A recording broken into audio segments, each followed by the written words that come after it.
दोस्तों, दिल्ली में रेखा गुप्ता सरकार मार्च से लेकर अब तक लगभग आप देख लीजिए कि 9 महीने लगभग हुए हैं। इस 9 महीने के कालखंड में रेखा गुप्ता के द्वारा जो काम किए गए हैं, अब उसको दिल्ली की जनता ने एमसीडी के हुए उपचुनाव पर मोहर लगाकर भारतीय जनता पार्टी को 12 में से 7 सीट देकर अपना पूरी तरह से इरादा साफ कर दिया।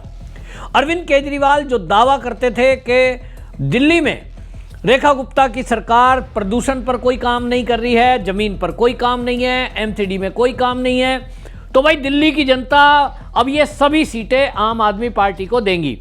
आम आदमी पार्टी को अरविंद केजरीवाल के इस दावे को पूरा झटका लगा जब वो अपनी केवल 3 सीट बचा पाए।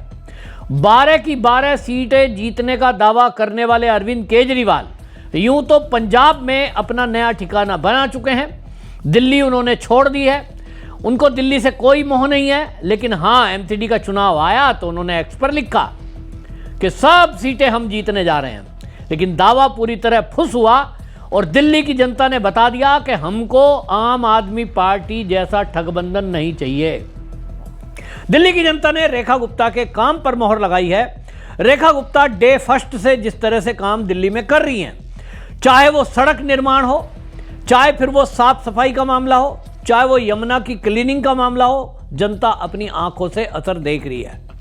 दिल्ली में बिल्कुल सब दिख रहा है, क्योंकि आम आदमी पार्टी ने जिस तरह से गली गली में ठेके खोले थे वो बंद हुए, तो बीजेपी के कारण उसमें घरों में शांति है, बच्चे नहीं बिगड़ रहे हैं, बड़े लोग शराब नहीं पी रहे हैं उतनी। अब आम आदमी पार्टी ने तो महिलाओं तक के ठेके अलग खोल दिए थे।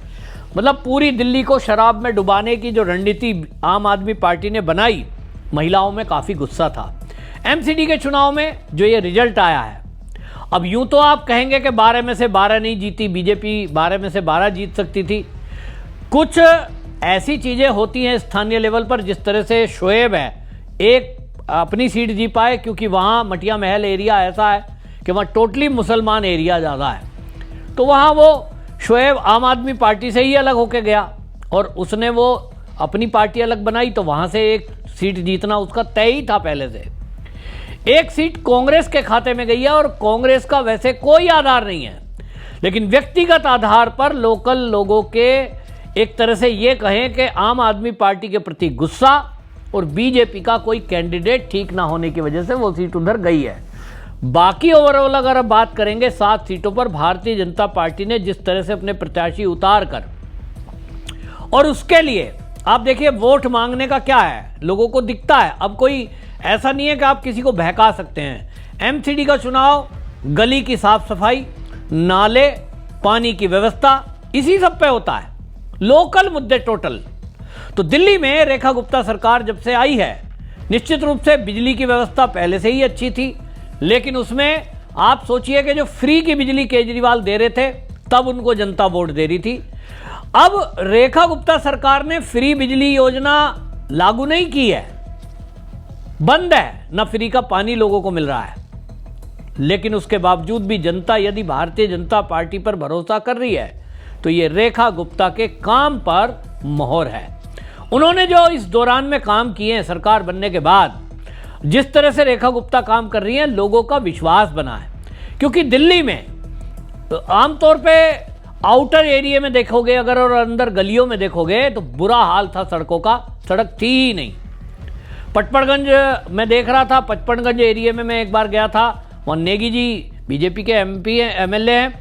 अब आप देखिए कि वहाँ अंदर गलियों में, जहाँ मनीष सिसोदिया डिप्टी सीएम रहा हो, वहाँ गली के अंदर सड़क नहीं थी। बरसात में नाले का पानी सड़क पे आता था, लोग गिरते थे, उसमें गड्ढे थे। अब ये रविंदर नेगी विधायक बने तो उसके बाद से उस एरिया में इतना काम कराया जा रहा है कि वो रात रात भर खड़े रहते हैं एरिया में।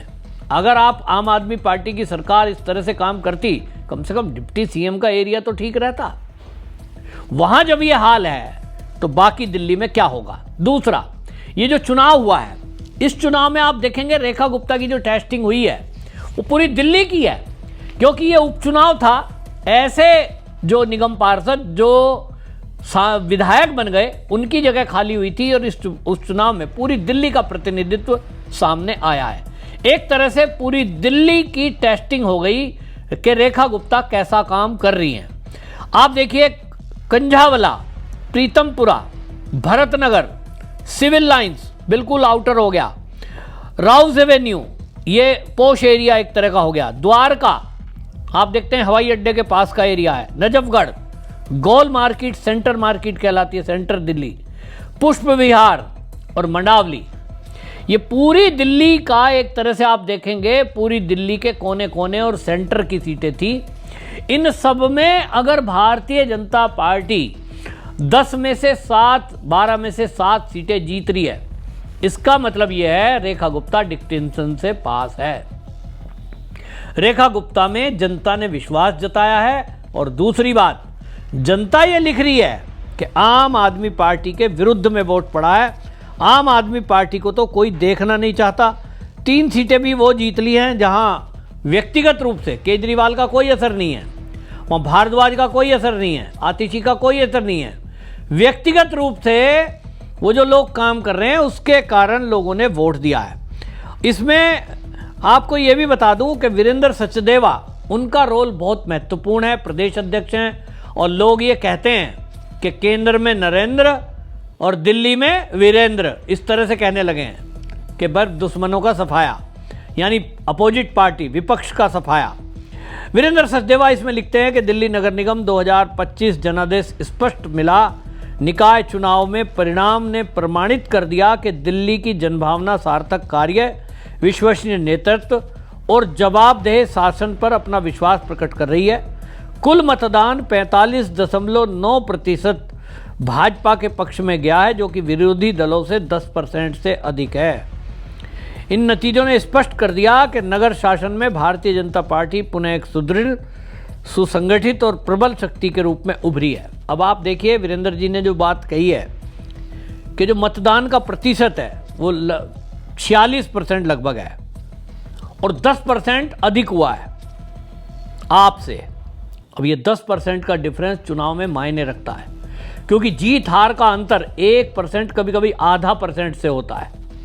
और यहाँ लोकल बॉडी का चुनाव है, जैसा मैंने कहा, बिल्कुल नाली, सड़क, खड़ंजे, पानी, ये मुद्दे होते हैं।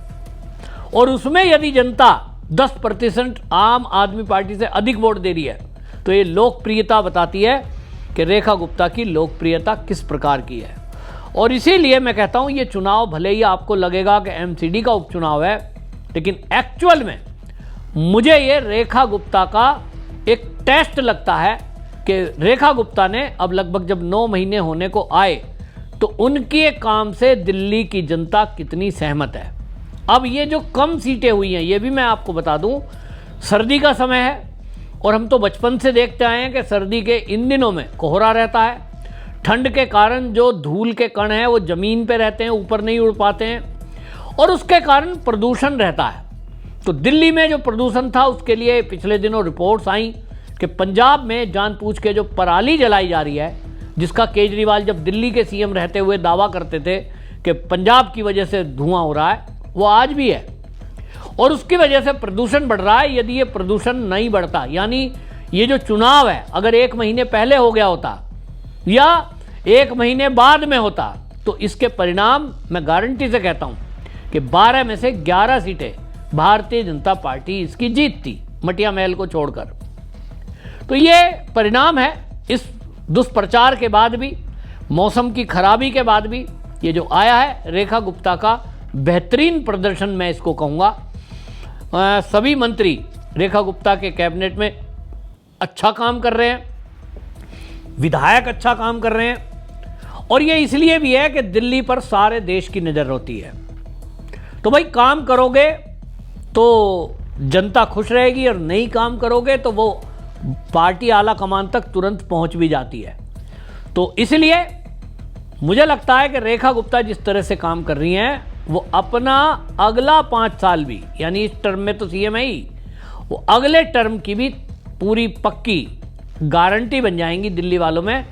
आप पार्टी को तो कोई पसंद कर ही नहीं रहा, जैसा काम रेखा गुप्ता का है। आपकी इस पर क्या राय है, कमेंट जरूर लिखिए, वीडियो शेयर करिए। वंदे मातरम।